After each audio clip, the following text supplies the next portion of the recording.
The following was recorded in front of a live studio audience at the Studio 21 Podcast Cafe. This is the United Podcast Network.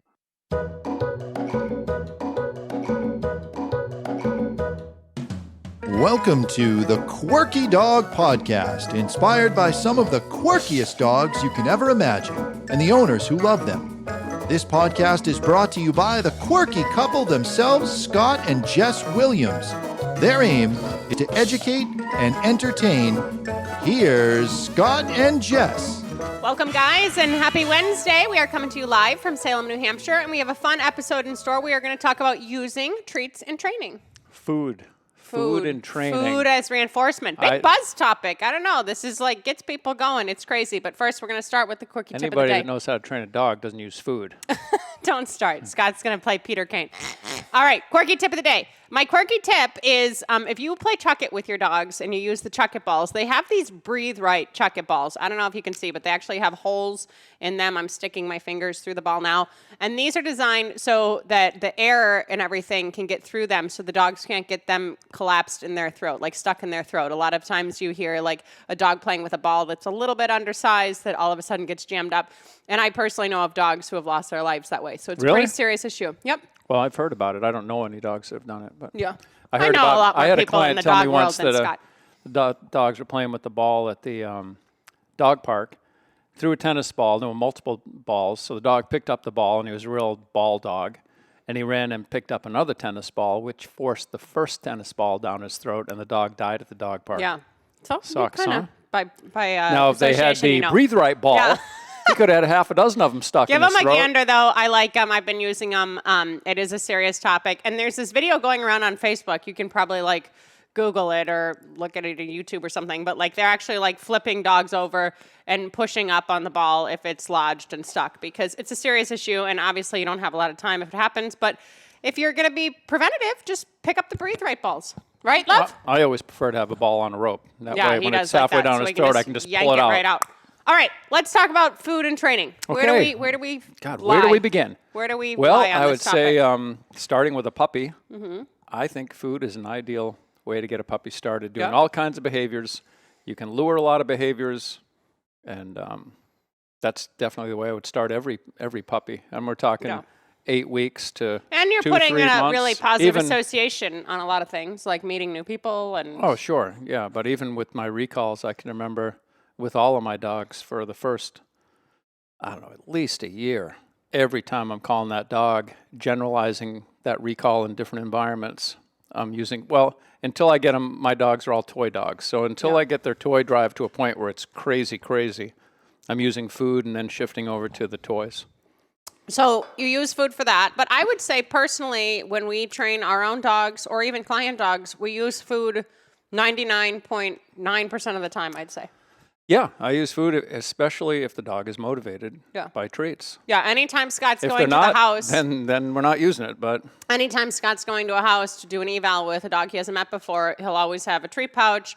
He's carrying string cheese around right now. It's already pre-sliced. And a lot of times it helps diffuse a situation. Like if a dog is coming at him pretty like powerfully, maybe it's on leash if the person told Scott it was aggressive before. But if the dog has a lot of presence and they're barking like crazy and Scott can just put a piece of food in its mouth. at that point, I'm standing on the roof of my car. No, but it can diffuse a lot of situations. Or another good indicator is if the person is holding the dog on leash and then like the dog's freaking out, acts like it's, freaking got rabies. And if Scott throws a piece of cheese on the ground, sometimes the dogs will like shift out of that mode and start eating. And if they can even eat in that moment, if they're really not that high and they can actually want the food and digest it, then that's always a good sign, I'd say. Yeah, there is kind of a fine line there because some trainers would say, well, you're rewarding the aggressive behavior by giving the dog food. Oh, yeah, but you only do it once just to evaluate what's going on. My thought process in doing that is to shift the dog out of this territorial, fearful, aggressive state into, what's that? Yeah. I'm going to start eating these treats. Yeah. You know? And the funny thing, I think it's coming up more and more now, is that a lot of people just don't understand that some dogs will not eat treats. Like it's not that they're environmental. It's not that they're overfed. It's not that it's not the right treat. Like there are some dogs that are honestly so shut down, for the lack of a better word, just leaving their home, that they don't eat treats. Some dogs don't eat treats in the home. Like, people can be doing everything right. The dog doesn't have to have anything wrong with it medically. There's not that like food drive within the dog. Like, this is legitimately a thing. And they, eat enough in their meals that they're getting calories and they're getting enough nutrition. But it's not like every single dog, of course they love cookies. Like, oh, use hot dogs. Oh, skip breakfast and the dog will eat. Like, there are honestly some dogs that would not eat food for like a year straight. Like, that's just how dogs are sometimes, especially with different levels of anxiety and fear and everything else. That's very exceptional, though. It is, but it exists, and people don't understand that it does exist. We've had dogs in for boot camp before that have not taken a treat the entire time.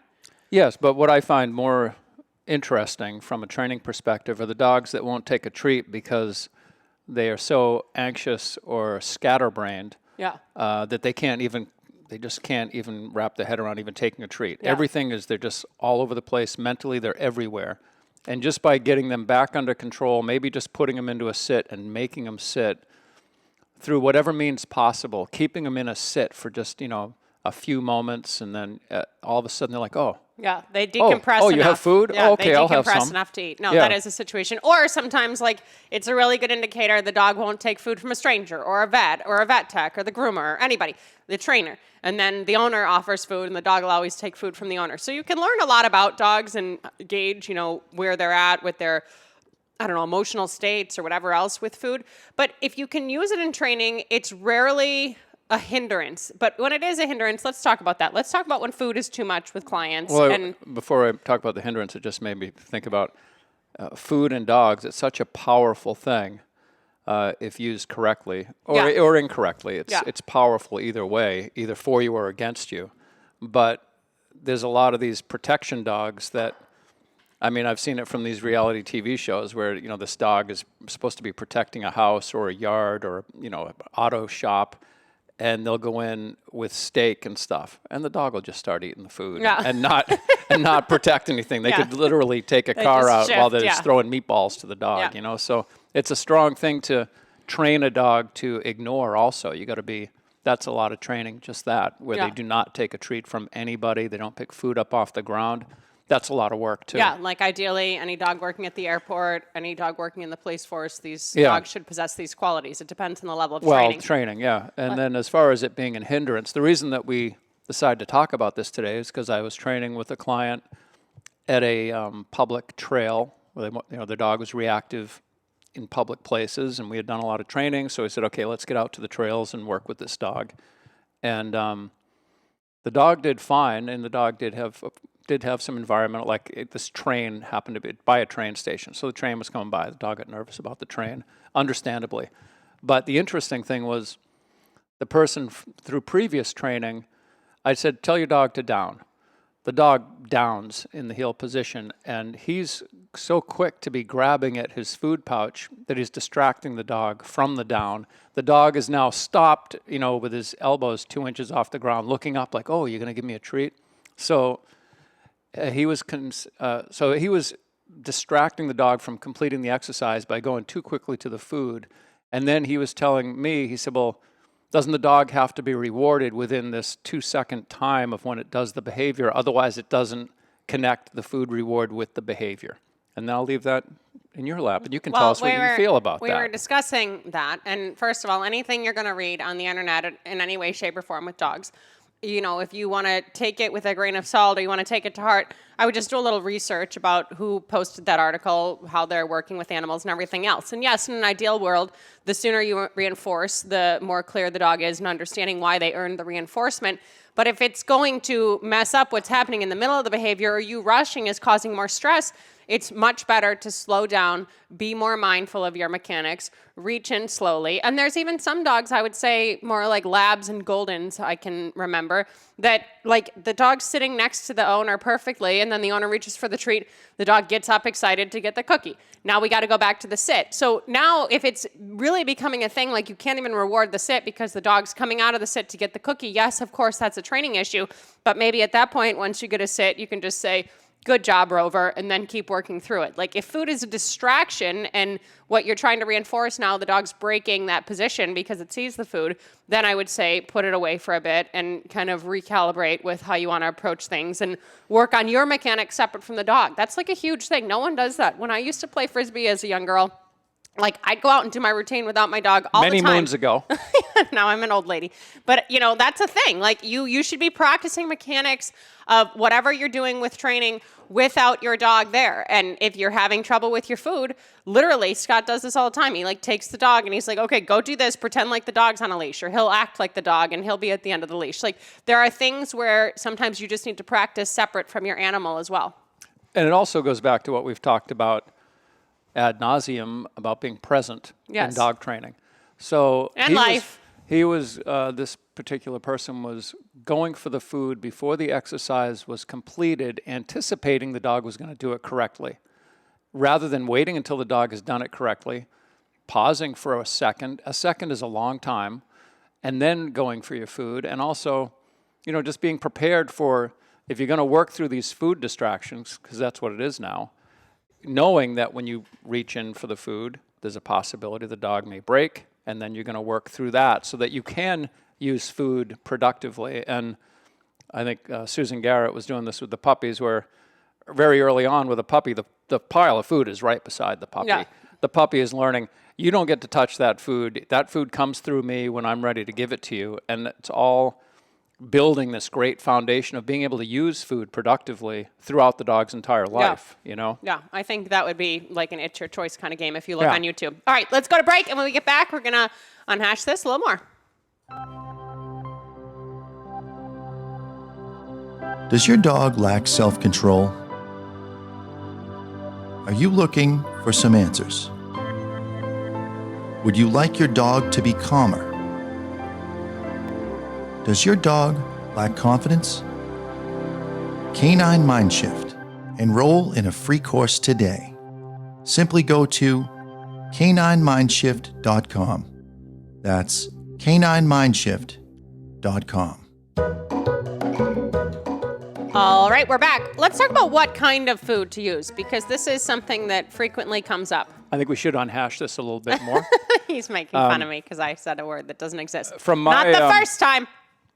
From my perspective, when I think about food and training, I'm thinking about dogs that will dissolve quickly in the dog's mouth, food food as opposed to a treat that may take some time to for them to crunch up and eat. Yeah.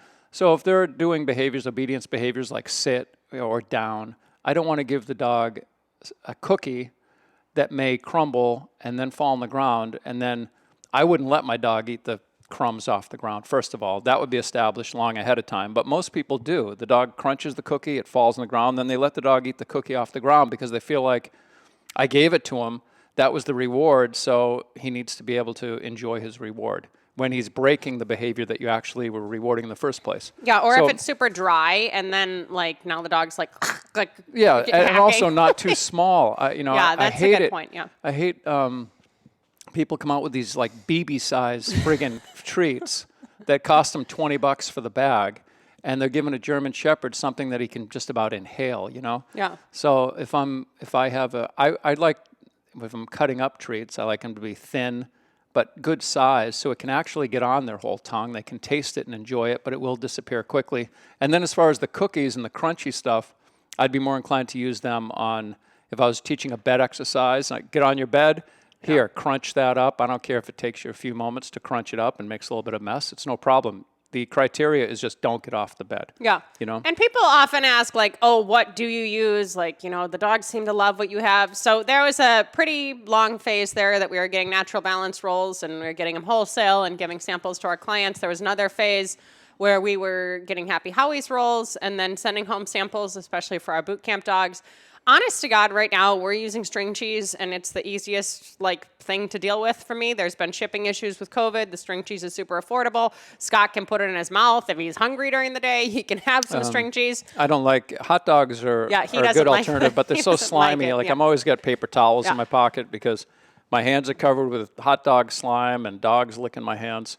So, and the other thing is, depending on what type of training you're doing, if you're into competitive obedience, most trainers I know that are competitive trainers are putting food in their mouth. Yeah. Certainly for the front. They look down, they spit a And treat. like for me, I'm all about the string cheese because I don't eat meat, so I don't want a freaking hot dog in my mouth, even if it's for my dog's training. So I have like a thing there. But a lot of people I feel like really fall under like the pretense of all the marketing and stuff for the treats. And not that that's an issue. It's not that companies don't make great treats, but like you can use a lot of human grade stuff and you can make a lot of your own dog treats with human ingredients. Like, you know, we always say for recalls, if you save a piece of steak from the night before, a piece of salmon that doesn't have bone in it and everything else. And I totally understand not wanting to upset your dog's stomach, but the longer that we're at this, the more that we're thinking all the elimination diet stuff and a lot of stuff. A lot of times the GI stuff is coming from stress, much more so than it's coming from diet. So yeah, nothing to do with, very little to do with diet. From what we see a lot of times, yeah, there's dogs have gone on, you know, months and year-long journeys, and then if they just get their, you know, kind of brain stabilized and their emotional state stabilized and some structure in their lives, things get better. So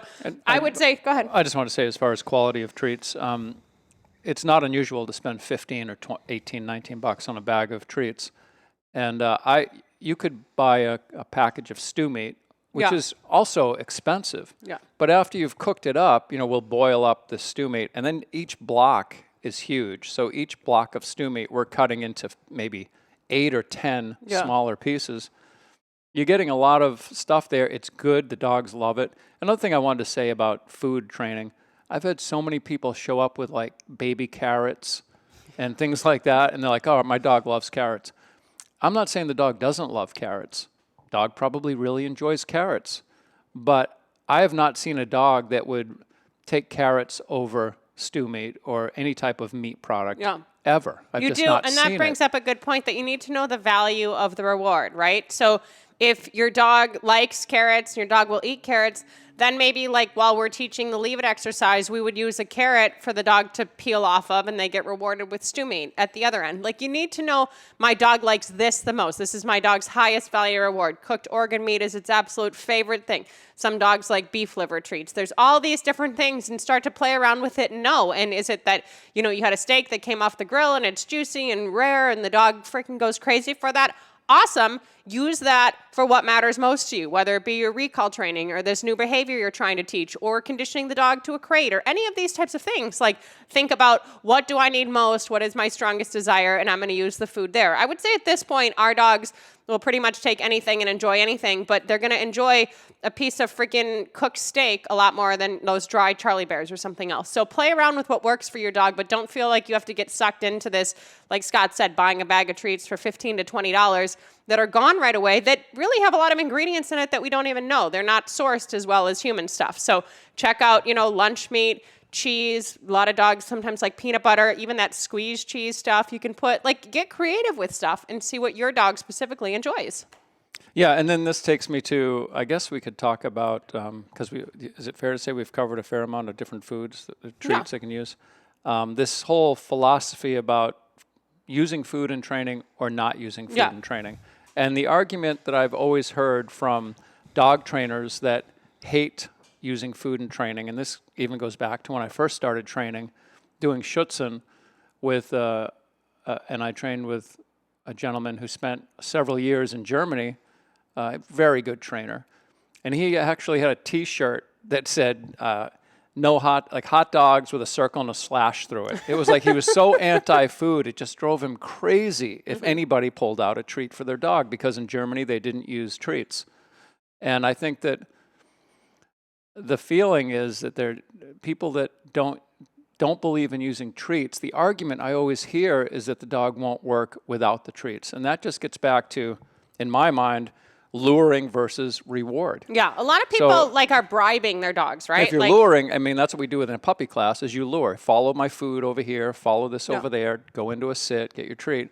But if you don't transition to a reward-based system fairly quickly, if you do lure-based training for 6 or 8 months, you're going to be screwed when there's no food. Like, you don't have anything here for me. What the hell am I doing? Yeah, or a lot of people like the dogs outside. Dog won't come in. You know, come come on in, whatever, Rover, we can use again.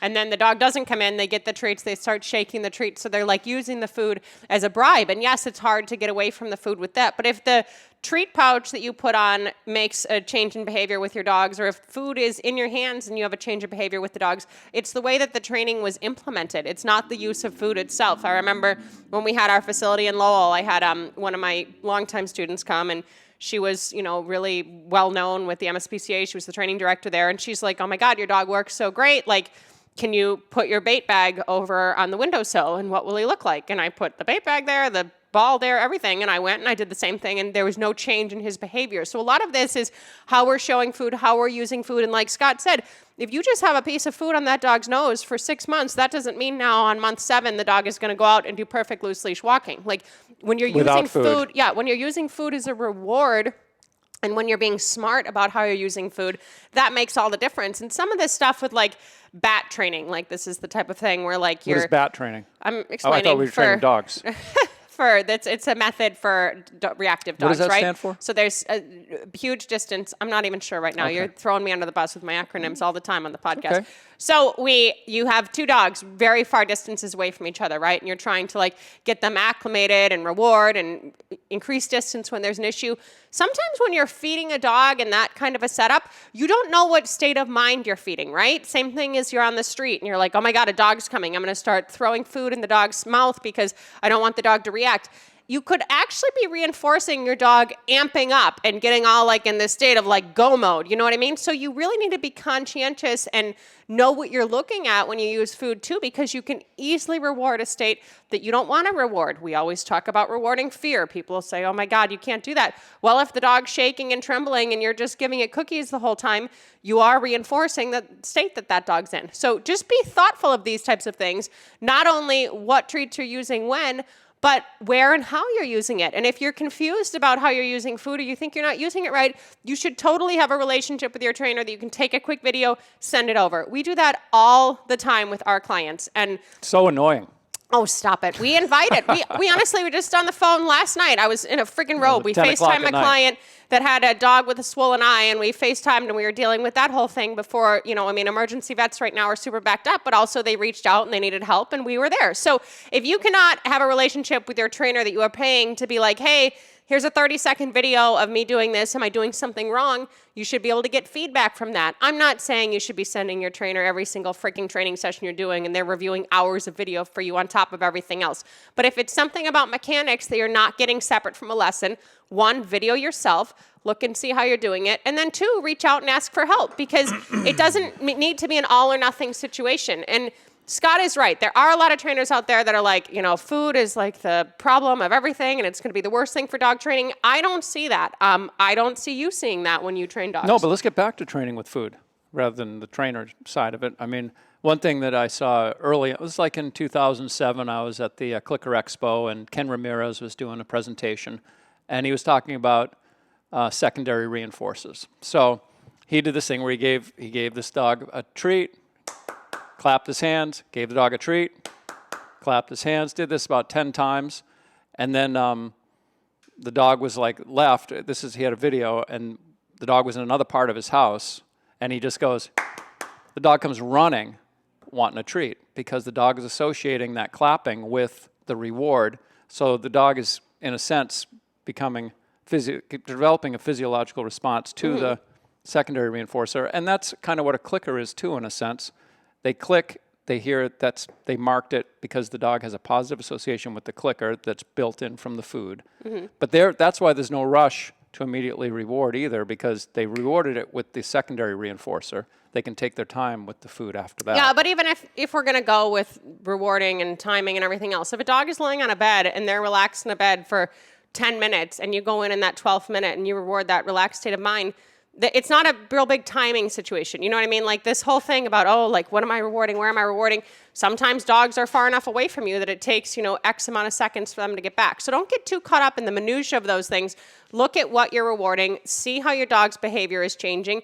And if your dog doesn't like what you're using for food, switch it up. Get creative. Look at some recipes. Dip some stuff in freaking, greasy we cook stew meat and then we use that broth with something else. We'll like roll stuff in it. Get it exciting, get it smelling good, get the dog enjoying it. And like Scott said, have something that's nice and soft. But at the end of the day, if you don't use food, we respect that and that's fine. But from where we come from as trainers, we always say, you're going to go to work and you're either going to go to work and get paid, or you're not going to go to work and you're going to get fired. So using food, yes, you don't want to be married to the food. You don't want everything else. But dogs also need to be reinforced for good behavior. Dogs are not going to work for 15 years for a freaking good boy pat on the head, and that's that. Some dogs will, but very few. I mean, some dogs find that physical, attention very rewarding, but a lot are pretty independent.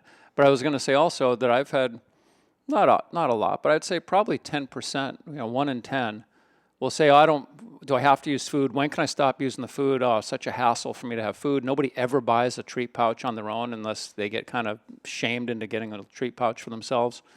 And like Jess said, the dog, you don't go to work unless you get paid, but also there's a consequence. If you don't go to work, you're going to get fired. So if you're not going to reward your dog, most people don't want to put the consequence either. So now they're not rewarding and there's no consequence. And surprisingly, the dogs don't work. They don't do a damn thing. If your dog is going to be doing something brilliant, like our dogs, I would say, are very well trained at They're their all level. brilliant, We yes. just took Jimmy on a hike together. He's 9. We rewarded his recall when we got there. We weren't concerned that he wouldn't recall, but why not reinforce what you want to see out of the dog every now and then? Like, I love rewarding good behavior out of my dog. If my dog's going to do something fast and snappy, I'm going to still reward that because I'm impressed by that, and I want that to keep staying at that level or keep getting better. So be conscientious that, my dog's not listening anymore, or like, oh, my dog always needs the remote if they're wearing an e-collar. When is the last time you rewarded something? Like, we all just expect that it's going to be great. Now, with that said, I do not expect someone who has a so-called well-trained dog to have to need to use food. If I go to Home Depot with my dogs, I don't make sure I have food and have a big bait bag and everything else. If I have a piece of cheese or something, fine, I'll throw it in my pocket. But that's not the precursor to me being able to go out in public and have my dogs be well-behaved. However, why not throw them a bone every now and then, for the lack of a better phrase? Like, if they're doing something great and you're proud of it, let them know so they keep repeating that same behavior. Yeah, and when you mentioned that e-collar stuff, on the other side of the spectrum, if you're going to use an e-collar for come when called, quite often people stop pushing the button or stop using the tool when the dog is doing the behavior. And then all of a sudden, the behavior gets weak. Yeah. So now they go back to that tool again, and then it gets to be like luring. It's like, oh, when the collar's on me, then I have to come. But if it's not on me, I don't really have to listen. Well, and similar to what we were saying as far as looking for some advice from your trainer or something else, really, when our clients are having an issue, we always say, okay, how did you build the behavior? Like, what was the foundation of how you got that behavior initially? And, when it turned into something that you liked, the behavior that you liked, the dog being quiet in a crate, the dog holding a sit stay, the dog being able to stay in a bed for 20 minutes, loose leash walking, whatever it is. How did you create that?